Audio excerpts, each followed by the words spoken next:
पिता और पुत्र और पवित्र आत्मा के नाम पर आमीन। यीशु मसीह में प्यारे भाई और बहनों, आज आराधना क्रम का वर्ष आरंभ हो रहा है। जिस प्रकार एक साल जनवरी 1 को प्रारंभ होता है, उसी प्रकार मलंगरा सीरियन कैथोलिक चर्च में नवंबर के पहले रविवार या अक्टूबर के अंतिम रविवार में आराधना क्रम का वर्ष आरंभ होता है। तो आज पहला रविवार है। इस रविवार को कूदोश ईतो सीरियक भाषा में कहा जाता है। कूदोश का अर्थ है पवित्र करना, ईतो का अर्थ है चर्च। तो यह कलीसिया के पवित्रीकरण का रविवार है और आज हमारे मनन चिंतन के लिए चर्च ने मैथ्यू के सुसमाचार 16वें अध्याय के 13 से लेकर 23 तक के ईश वचन हमें दिए हैं। ईसा मसीह अपने शिष्यों को मैथ्यू के सुसमाचार 16वें अध्याय के 12वें वाक्य में फरीसियों और सदूकियों की गलत शिक्षा से सावधान रहने के लिए कह रहे हैं। इसका अर्थ है कि यहूदियों ने ईसा मसीह को ठीक से पहचाना नहीं था। वो ईसा मसीह को झूठा मानते थे और वह अपनी गलत शिक्षा दूसरों को देते थे। तो इन सबसे सावधानी बरतने के लिए ईसा मसीह अपने शिष्यों से कहते हैं और उसके बाद अपने शिष्यों को लेकर वे गलीली झील से 20 मील दूर कैसरिया फिलिप्पी प्रदेश में पहुंचते हैं। ये बहुत ही महत्वपूर्ण है। यहूदियों की जगह से गैर यहूदियों के प्रदेश कैसरिया फिलिप्पी प्रदेश में ईसा मसीह अपने शिष्यों को लेकर आते हैं। रोम के चक्रवर्ती को कैसर का टाइटल दिया जाता था, जूलियस कैसर या जूलियस सीजर। तो अगस्टस सीजर ने ये शहर बनाया था और उस शहर को उन्होंने हेरोद महान राजा को तोहफे के रूप में दिया था। और हेरोद राजा के पुत्र फिलिप राजा ने उस शहर का नाम कैसर के आदर में और अपने नाम के लिए कैसरिया फिलिप्पी रख दिया। कैसर के द्वारा दिया गया शहर और फिलिप्पी राजा का नाम, तो दोनों को मिलाकर है कैसरिया फिलिप्पी प्रदेश।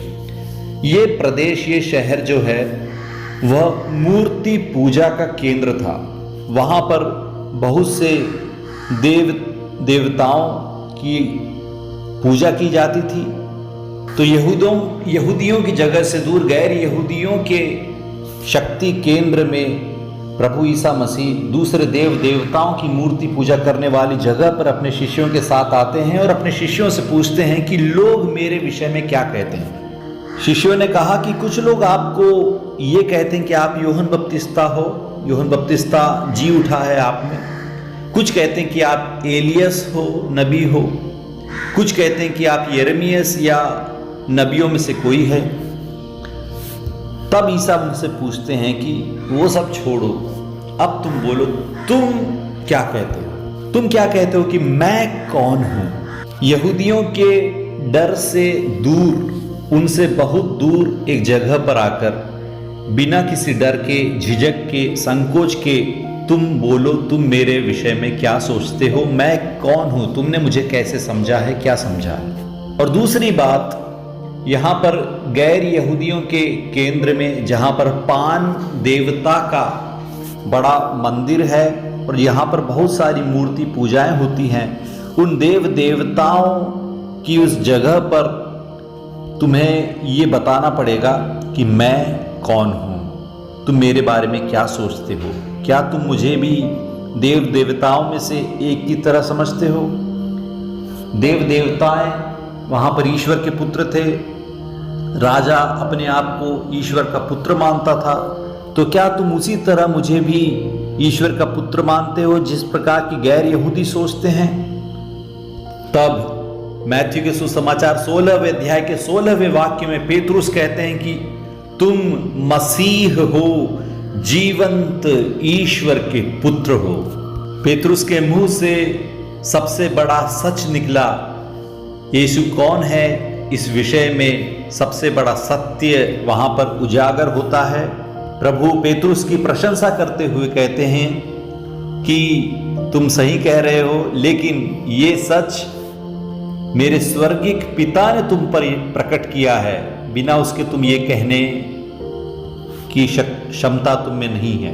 तुम धन्य हो योनस के पुत्र पेतरुस। और प्रभु ये कहते हैं कि तुम पेतरुस अर्थात चट्टान हो, और इस चट्टान पर मैं अपनी कलीसिया बनाऊंगा और अधोलोक के फाटक इसके सामने टिक नहीं पाएंगे।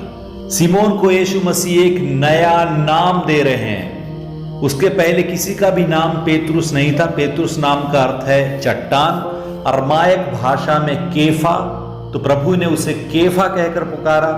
ग्रीक भाषा में इसे सीफस कहा जाता है, इसका अर्थ है चट्टान। तो इतिहास में पहली बार किसी एक इंसान का नाम चट्टान रखा जा रहा है, वो है प्रभु। और प्रभु इससे ये जताना चाहते हैं कि जो कुछ भी उसने कहा है वही सच है। इस विश्वास में चट्टान की तरह इंसान को अडग रहना पड़ेगा। तो वहां पेतरुस को अपनी कलीसिया का प्रथम बना रहे हैं, प्रभु नियुक्त कर रहे हैं और ये कह रहे हैं कि मेरी कलीसिया चट्टान की नींव पर बनी हुई है और अधोलोक की शक्ति भी इस नींव को हिला नहीं सकती, मेरी कलीसिया को हिला नहीं सकती, क्योंकि ये मेरी कलीसिया है, पेतरुस की कलीसिया नहीं है। मेरी कलीसिया प्रभु ईसा मसीह की कलीसिया है और नरक की शक्ति, पाताल की शक्ति, कोई भी शक्ति इस चर्च को कभी भी नहीं तोड़ सकती, हिला सकती है। प्रिय भाई और बहनों, हमें कैथोलिक कलीसिया में होने पर गर्व करना चाहिए। यही एक सच्ची कलीसिया है जिसकी नींव प्रभु ने रखी है और उसके नेतृत्व में प्रभु ने ही पेतरुस को नियुक्त किया है, जो कि पहले पोप हैं। और ये प्रभु का वादा है कि ये कैथोलिक कलीसिया प्रभु की कलीसिया है, इस पर कोई भी आंच नहीं आ सकती, चाहे कितनी भी शक्तियां इसके खिलाफ युद्ध कर ले, चाहे कितनी भी शक्तियां व्यक्ति इसे तोड़ने की कोशिश करे, मेरी कलीसिया हमेशा मजबूत रहेगी, क्योंकि वह प्रभु की कलीसिया है। प्रेरित चरित्र ग्रंथ में साउल जो कलीसिया को पीड़ित कर रहा था, ईसाइयों पर अत्याचार कर रहा था, उस साउल को जब प्रभु के दर्शन होते हैं तो प्रभु साउल से पूछते हैं, तुम मुझे क्यों तंग कर रहे हो, क्यों मुझ पर अत्याचार ढा रहे हो? तब साउल पूछता है कि मैंने ऐसा क्या किया, मैं तो तुम्हें जानता तक नहीं। तो इसका अर्थ क्या है?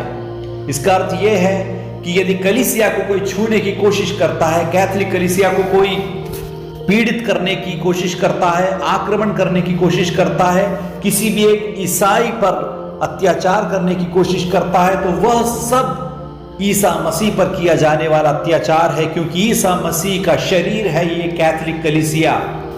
ईसा मसीह अपने आप को कलीसिया से और कलीसिया को अपने आप से अलग नहीं मानते हैं। इसलिए कलीसिया के खिलाफ जाना उसका अर्थ है ईसा मसीह के खिलाफ जाना, क्योंकि वह ईसा मसीह की कलीसिया है, सच्ची कलीसिया है।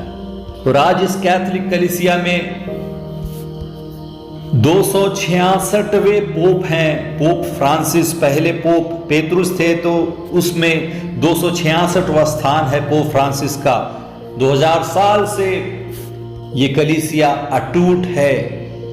5500 बिशप्स हैं इसमें, 8 लाख पुरोहित हैं, 123 करोड़ विश्वासीगण हैं। तो हमें आज के दिन पवित्र कलीसिया के महत्व को समझना है।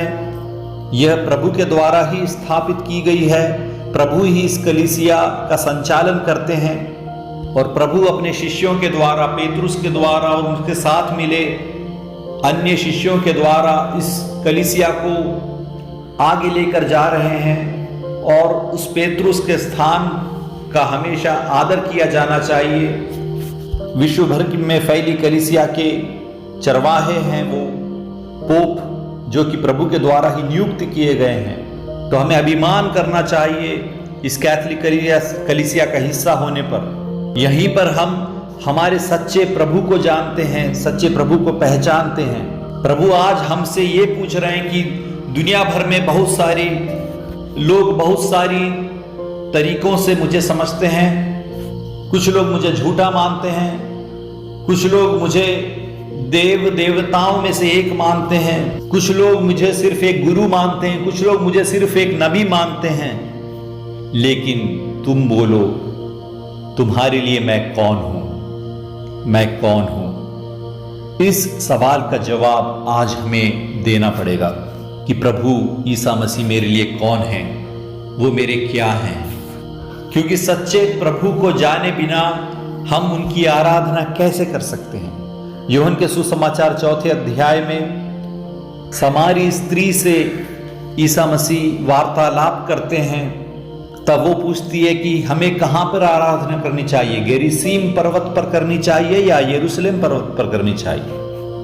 तब प्रभु कहते हैं कि किस पर्वत पर आराधना करते हैं वह महत्व नहीं रखता, कैसे आराधना करते हैं वह महत्व रखता है। कैसे आराधना करना है? आत्मा और सत्य में आराधना करना है, वही है यथार्थ आराधना। इसका अर्थ क्या है? आत्मा वहां पर पवित्र आत्मा ही है, सत्य ईसा मसीह स्वयं है। तो हमें ईसा मसीह के साथ, पवित्र आत्मा के साथ मिलकर, पवित्र आत्मा की शक्ति से सत्य ईश्वर को जानते हुए पिता ईश्वर की आराधना करनी है। वही है सच्ची आराधना। क्योंकि सच्चे प्रभु को सिर्फ और सिर्फ ईसा मसीह ने प्रकट किया है। सच्चे प्रभु को जानना ही हमें जीवन प्रदान करता है। यूहन्ना के सुसमाचार 17वें अध्याय के 3 वाक्य में हम पढ़ते हैं, वे तुझे एक ही सच्चे ईश्वर को और ईसा मसीह को जिसे तूने भेजा है जान ले, यही अनंत जीवन है। ईसा मसीह पिता के द्वारा भेजे गए हैं, इस बात पर हमें विश्वास करना है। यही हमें अनंत जीवन प्रदान करता है। जो ईसा मसीह को देखता है वह पिता ईश्वर को देखता है। पिता पुत्र को प्रकट करते हैं और पुत्र पिता को प्रकट करते हैं, और पवित्र आत्मा ईसा मसीह कौन है? वे सच्चे प्रभु हैं। इस बात को हमें समझाते हैं। हम पिता ईश्वर के पुत्र हैं, इस बात को हमें बताते हैं, और पवित्र आत्मा ही हमें सत्य की पूर्णता की ओर ले जाते हैं। इसलिए संत पौलुस ने कुरिन्थियों के नाम अपने पहले पत्र के 12वें अध्याय के 3 वाक्य में कहा कि ईश्वर के आत्मा से प्रेरित होकर यह नहीं कहता ईसा शापित हो। कोई पवित्र आत्मा की प्रेरणा के बिना यह नहीं कह सकता ईसा ही प्रभु हैं। बिना पवित्र आत्मा की प्रेरणा के कोई नहीं कह सकता कि ईसा प्रभु हैं। तो आत्मा और सत्य में की जाने वाली आराधना का अर्थ है सच्चे ईश्वर को जानना, समझना और उनकी आराधना करना। सच्चे ईश्वर कौन है? पिता ईश्वर, जिन्हें पुत्र ईश्वर ने हमारे सामने प्रकट किया। पिता, पुत्र और पवित्र आत्मा ही सत्य ईश्वर हैं। उनकी आराधना करना, उनकी आराधना करना कैसे संभव होता है? जिस प्रकार ईसा मसीह ने पिता ईश्वर से प्रार्थना की, आराधना की, उसी प्रकार ईसा मसीह में प्रवेश कर ईसा मसीह के शरीर का अंग बनकर हमें पिता ईश्वर की आराधना करना है। और ईसा मसीह के शरीर का अंग हमें कौन बनाता है? पवित्र आत्मा बनाता है। ईश्वर की आराधना करना हमें पवित्र आत्मा सिखाता है। तो इस प्रकार ईसा मसीह से एक होकर पवित्र आत्मा की शक्ति से पिता ईश्वर की आराधना करना ही यथार्थ आराधना है। और वह अपने परिपूर्ण रूप में हम सिर्फ कैथोलिक कलीसिया में देखते हैं। हम ईश्वर को धन्यवाद दें कि हम पवित्र कैथोलिक कलीसिया के अंग हैं, और ईश्वर को सही तरीके से जानने, समझने, ईसा मसीह के शरीर का अंग बनकर पवित्र आत्मा की शक्ति से पिता ईश्वर की आराधना करने का सौभाग्य हमें यहाँ पर मिला है। हम भी पवित्र जीवन बिताएं, ईश्वर को धन्यवाद दें। ईश्वर आपको अनुग्रहित करें।